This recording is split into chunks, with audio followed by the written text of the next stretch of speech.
सब जगह जाएंगे, डोरे धागे करवाएंगे, पीर फकीरों के वहां जाएंगे, मुल्ले मौलवियों के वहां जाएंगे, सब जगह जाएंगे, आराम से ले लेंगे, प्रसादी भी खा लेंगे, मान्यता भी कर लेंगे। शिरडी के साईं बाबा को बहुत लोग मानते हो, जिनके इतिहास को 100 साल अभी पूरे हुए ईस्वी सन 2018 में। ईस्वी सन 1918 में इन्होंने शिरडी में समाधि ली थी, ऐसा कहा जाता है। 100 साल इनकी समाधि को पूरे हुए। कई लोग इनको भगवान मानते हैं, कई लोग इनको चमत्कारिक देव मानते हैं, कई लोग इनको महापुरुष मानते हैं, वहां जाते हैं और मत्था टेकते हैं। जरा सुनिए ये कौन थे।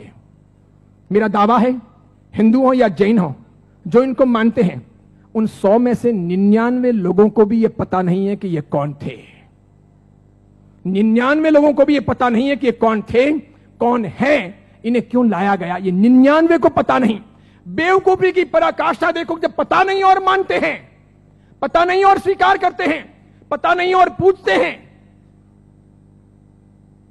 बहरुद्दीन पिंडारी नाम का एक व्यक्ति था, ये अफगान से यहां आया था, ये पिंडारी जाति का था। ये मैं तब की बात कर रहा हूं जब औरंगजेब का खात्मा हो चुका था और मुगल साम्राज्य समाप्ति की ओर आगे बढ़ रहा था। धीरे धीरे मराठाओं ने अपना वर्चस्व जमा लिया था और वे हिंदू साम्राज्य की स्थापना के लिए बहुत मजबूती के साथ में आगे बढ़ चले थे। भारत के अंदर, भारतवर्ष के अंदर, अखंड हिंदुस्तान में जोरदार हिंदुत्व साम्राज्य का, हिंदू साम्राज्य का विस्तार होने जा रहा था। ये मैं तब की बात करता हूं। ये पिंडारी लोग लुटेरे हुआ करते थे।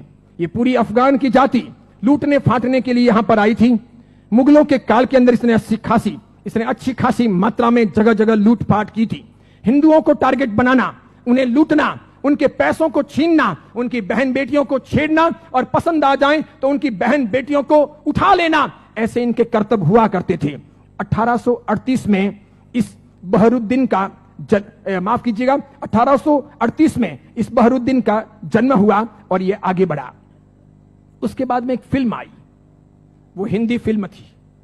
उस फिल्म को जगह जगह पर दिखाया गया षड्यंत्र के आधार पर। फिल्म में यह बताया गया, औरंगजेब के मरने के बाद पहली बार जब बोलने वाली फिल्में आई, पहली बार जब फिल्म आगे बढ़ी, वो ब्लैक एंड व्हाइट मूवी, जब फिल्मों का जमाना आया, तब यह बताया गया कि ये बहरुद्दीन पिंडारी तो बहुत अच्छा आदमी और ये पिंडारी जाति के लोग तो देशभक्त हैं, देशद्रोही नहीं, ऐसा बताया गया। बावजूद इसके इस बहरुद्दीन ने जगह जगह डकैतियां करना, लूटना फाटना जारी रखा।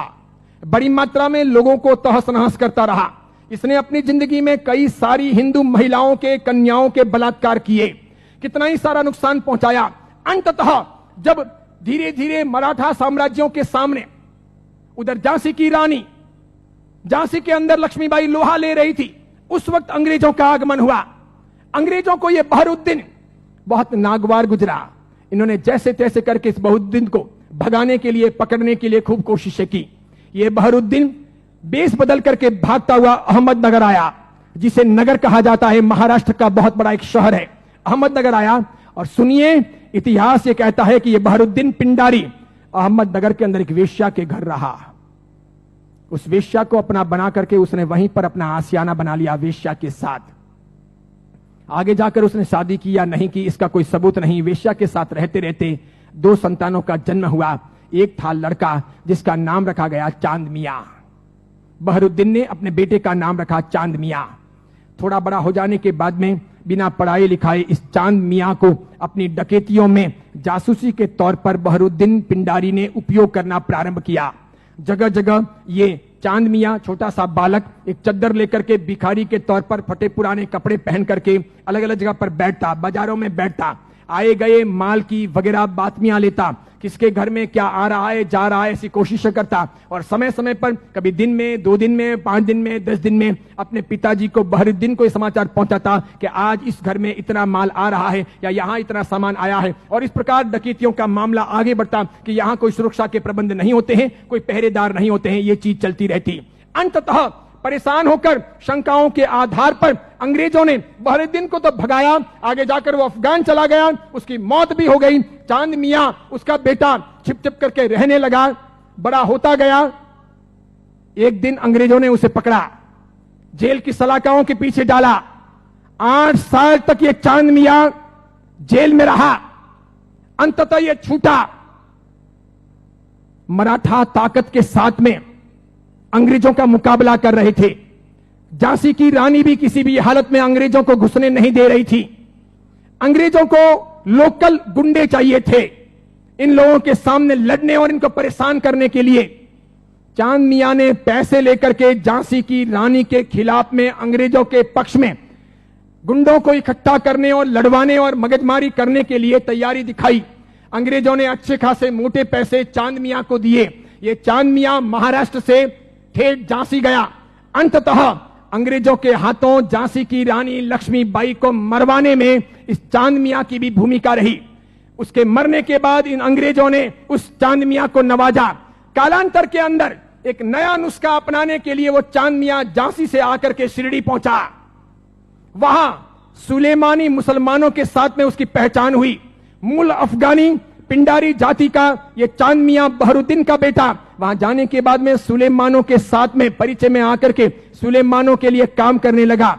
मुसलमानों की ये सुलेमानी जाति षड्यंत्र पूर्वक हिंदुओं और मुसलमानों के बीच के भेद मिटाने और धीरे धीरे इस्लाम का भीतर से प्रसार प्रचार करने का कामकाज संभालती थी।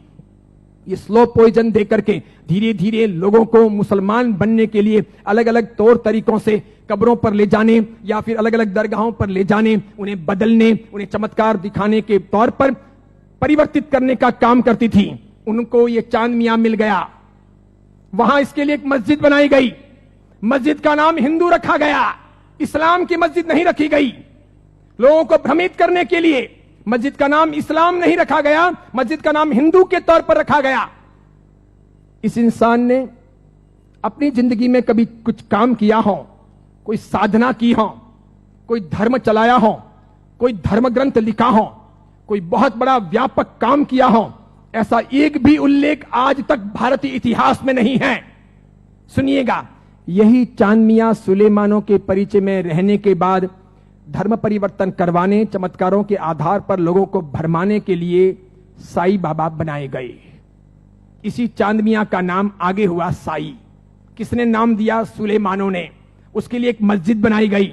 बाद में वो हिंदुओं और मुसलमानों के बीच में सामंजस्य स्थापित करने के लिए फरिश्ते के तौर पर प्रस्तुत किया गया। देखिए आप एक मजे की बात, ईस्वी सन 1918 में इसने समाधि ली। उसके पहले फिल्में जब आती थी तब हिंदुओं और मुसलमानों के बीच का बहुत बड़ा भेद था, बहुत भेद। हिंदू मुसलमानों को पसंद नहीं करते थे भारत में, और मुसलमान हिंदुओं को पसंद नहीं करते थे। मुसलमानों को ईश्वर के नाम से बहुत एलर्जी थी, हिंदुओं को अल्लाह के नाम से बहुत एलर्जी थी। अगर आप थोड़े बहुत भी अपने प्राचीन काल में जाएं, मेरे जमाने के आसपास पहुंचे, ईस्वी सन 60 और 70 के दशक में पहुंचे, ईस्वी सन 1960 1970, और तब के जमाने में जितनी फिल्में आई तो फिल्मों में कहीं ना कहीं अल्लाह लाने पड़ते थे या फिर ईश्वर लाने पड़ते थे। बिना उनके काम चलता नहीं था। इन फिल्मों के आधार पर ही फिल्में हिट होती थी, फिल्में चलती थी। उस समय मात्र लटके मटके लेना, कमर को नचाना, ठुमके लेना और उससे फिल्म चल जाएगी, ऐसा होता नहीं था। उस जमाने का जमाना ऐसा था नहीं कि आज की हीरोइनें चल जाएं, थोड़े बहुत लटके मटके लें और फिल्म रातों रात कम कपड़ों के आधार पर फेमस हो जाए, ऐसा था नहीं। उस जमाने का कल्चर ऐसा था कि कहीं ना कहीं रिलीजियन, धर्म बीच में लाना पड़े। अल्लाह लाओ तो हिंदू नहीं देखेंगे, ईश्वर लाओ तो मुसलमान ऐतराज करेंगे। और देखो मजे की बात, अधिकांश प्रोड्यूसर मुसलमान थे। अधिकांश पाकिस्तान से, सिंध से, पंजाब से और कश्मीर से आए हुए हीरो और हीरोइन ये भी मुसलमान थे। लेकिन नौबत ये थी कि ये मुसलमान हिंदुस्तान के बाजार में अपने असली नाम से चल नहीं सकते, और इसीलिए दिलीप कुमार मुसलमान, उसको अपना नाम बदलना पड़ा। मीना कुमारी मुसलमान, उसको अपना नाम बदलना पड़ा।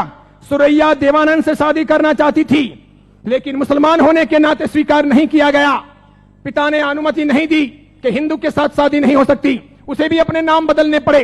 15-20 से अधिक ऐसे हीरो हीरोइन हैं 1960, 1970 और 1980 के दशक के, 1960, 1970 और 1980 के दशक के जिन मुसलमानों को मार्केट में चलने के लिए, स्ट्रेटजी बनाने के लिए अपने नाम बदलने पड़े। वो मुसलमान थे, उनको हिंदू दिखावा करना पड़ा। इधर देखो,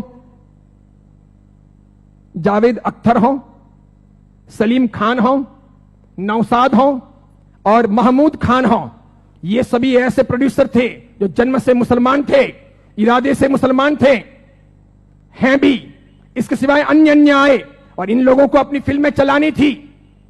इन लोगों ने एक तौर तरीका चलाया कि मुसलमान होने के नाते हिंदुत्व का समर्थन कर नहीं सकते और हिंदू देवी देवताओं को अपने को भ्रष्ट बताना है, क्योंकि आप पुरानी फिल्में देखिए और आज की फिल्में देखिए, किसी भी अल्लाह को कभी गाली नहीं दी जाती, किसी मस्जिद के ऊपर सवाल नहीं किए जाते, कभी कुरान के बारे में कुछ बोला नहीं जाता, लेकिन हिंदू देवी देवताओं की फिल्मों में मजाक होगी।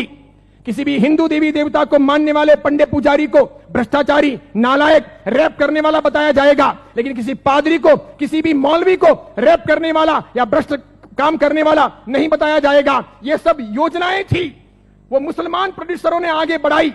बढ़ाते बढ़ाते उन्होंने वहां बढ़ाई कि उन्होंने देखा कि किसको लाया जाए। तब उन लोगों को साईं बाबा को लाना ठीक लगा कि ये है तो मुसलमान, लेकिन हिंदुओं के बीच में खप जाएगा, है मुसलमान, हिंदुओं के बीच में बिक भी जाएगा, है मुसलमान, हिंदू मुस्लिम के बीच में अपना रास्ता अच्छा सा तय करवा देगा। तो पहली आई 1977 में फिल्म अमर अकबर एंथोनी। ऋषि कपूर ने उसमें इस साईं बाबा के नाम पर एक लाजवाब गीत गाया, हाथों हाथ वो बिका।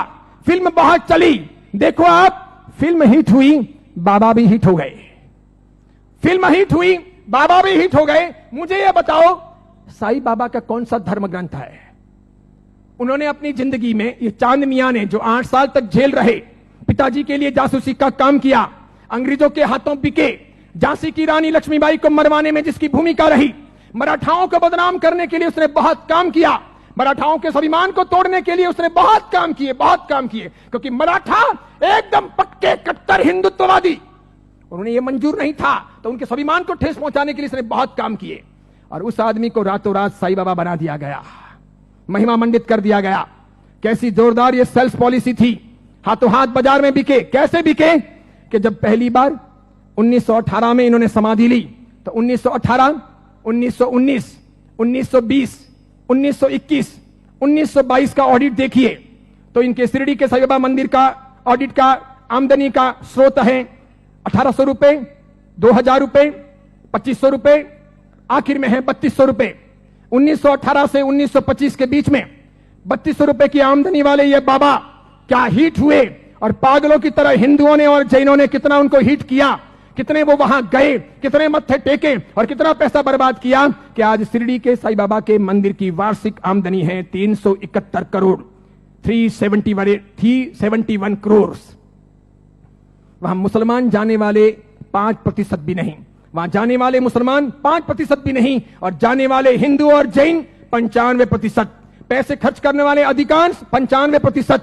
मुझे बताइए, हिंदू धर्म के कौन से ग्रंथ में इनके बारे में क्या लिखा है?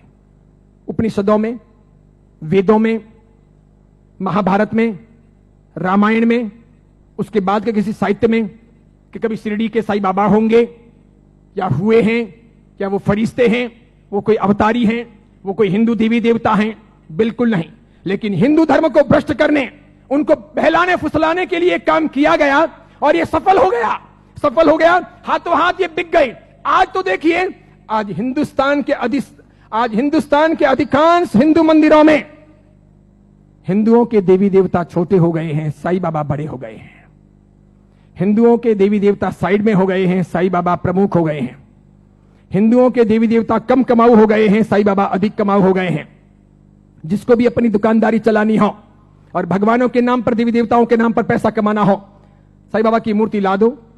आप भी प्रयोग कर सकते हो, दुकान बराबर नहीं चलती हो तो दुकान के बाहर बिठा दो, धनाधन उसका गल्ला अच्छा चलेगा, आपकी दुकान के गल्ले से भी अच्छा। बस ऐसी बात हो गई। चमत्कारों के तौर पर मुझे बताइए कि उन्होंने क्या किया, उनसे क्या हुआ? बताइए कि शिरडी जाने वाले सभी लोग अमीर हुए, सभी की गरीबी दूर हो गई, सब लखपति करोड़पति हुए, अरबपति हुए? क्या सभी के दुख दूर हो गए? जो जो वहां गए और हर साल जाते हैं, क्या वो बीमार नहीं पड़ते? क्या उनके घर में बाल बच्चे बराबर पैदा होते हैं, वे वांझिए नहीं रहते? क्या उनके वहां पर किसी का एक्सीडेंट नहीं होता, दुर्घटना नहीं होती? क्या शिरडी जाते हैं और मानते हैं उनके सब ख्वाब पूरे होते हैं? बताइए मुझे। और दूसरी बात, एक जैन परंपरा में जन्म लेकर, अरिहंत को मानकर, सुदेव सुगुरु सुधर्म के आधार पर चलकर आपको कौन सा दुख हुआ, कौन सी भीख मांगनी पड़ी, कौन सी तकलीफें हुई? अरे मजारों पर जाकर अगर बीमारियां दूर हो सकती थी, कब्रिस्तानों पर जाकर अगर बीमारियों से हम मुक्त हो सकते थे, या शिरडी के साईं बाबा के वहां पर मत्था टेक करके हम अपने रोगों से मुक्त हो सकते थे, तो फिर बड़े बड़े अस्पतालों के निर्माण की आवश्यकता क्या थी? बीमारियां जब मजारों पर और शिरडी के साईं बाबा के वहीं पर दूर हो जाएगी, तो फिर अस्पतालों की जरूरत क्या है? कितनी बड़ी मात्रा में हिंदुओं का शोषण हो रहा है। देखना आप, आने वाले कुछ समय के बाद हिंदू धर्म दो भागों में बंट रहा है। आज मैं उद्घोषणा कर रहा हूं, ये बहुत बड़ी भविष्यवाणी है। इन दोनों के बीच में गहरा संघर्ष चलेगा और इन दोनों के बंटवारे में, इन दोनों की लड़ाइयों में दूसरे धर्म के लोग हावी हो जाएंगे। वे अपना रास्ता तय कर लेंगे और इस प्रकार उनका षड्यंत्र सफल हो जाएगा। आगे जाकर के अब दो प्रकार के हिंदू आपको देखने को मिलेंगे। हिंदू धर्म दो भागों में बंटेगा, एक साई भक्त हिंदू, दूसरे सनातनी हिंदू। दो प्रकार के हिंदू आपको देखने को मिलेंगे। एक वे जो साईं बाबा को मानते हैं, दूसरे वे जो साईं बाबा को नहीं मानते हैं। कई सारे हिंदू पंडित पुजारी हैं, कई सारे हिंदू संत महात्मा हैं, उनको भी अक्ल नहीं है। वे भी शिरडी के साईं बाबा के वहां पर जाते हैं और उनको मानते हैं और उनके मंदिर बनाते हैं और उनकी पूजा करते हैं। उनको पता नहीं कि राम का इतिहास है, कृष्ण का इतिहास है, बजरंग बली का इतिहास है, महाभारत का इतिहास है, रामायण का इतिहास है, देवी देवताओं का इतिहास है। इनका कोई इतिहास नहीं। ये हिंदू नहीं, ये साधक नहीं। जैन साधु साध्वी भी शिरडी जाते हैं तो यदा कदा दर्शन करने के लिए वहां चले जाते हैं और कर्म फोड़ के चले आते हैं। कितने बेशर्म होते हैं ऐसे जैन साधु साध्वी। क्यों उन्होंने पंच महाव्रत लिए हैं? क्यों उन्होंने सफेद कपड़े पहने हैं? मैंने कितने ही अलग अलग अपने संप्रदायों के जैन साधु साध्वियों को यात्रा के दौरान शिरडी जाते हुए देखा। वहां जैन मंदिर भी है, उपाश्रय भी है, स्थानक भी है, और उसके बाद में कभी न कभी वहां के श्रावकों को कहकर या अपने चेले चपाटियों को साथ में लेकर वे शिरडी के साईं बाबा के मंदिर में दरबार में चले जाते हैं। जिस इंसान ने बलात्कार किया हो, डकैतियां की हो, चीना झपटी की हो, जिसने झांसी की रानी को मरवाया हो, जिसने हिंदुत्व का नाश किया हो, जिसका ऐसा कामकाज रहा हो, उसको रातों रात फरिश्ता बनाया गया हो और उसे हम पूजे। ये कौन से देवी देवता हुए? ये कौन सा चमत्कार हुआ? ये क्या क्या साधना के उच्चतम बिंदु हुए? बताइए, आदर्श कहां है? नैतिकता कहां है? योग्यता कहां है? बहुत सारे लोग ख्वाजा मोइनुद्दीन चिश्ती की दरगाह पर जाते हैं।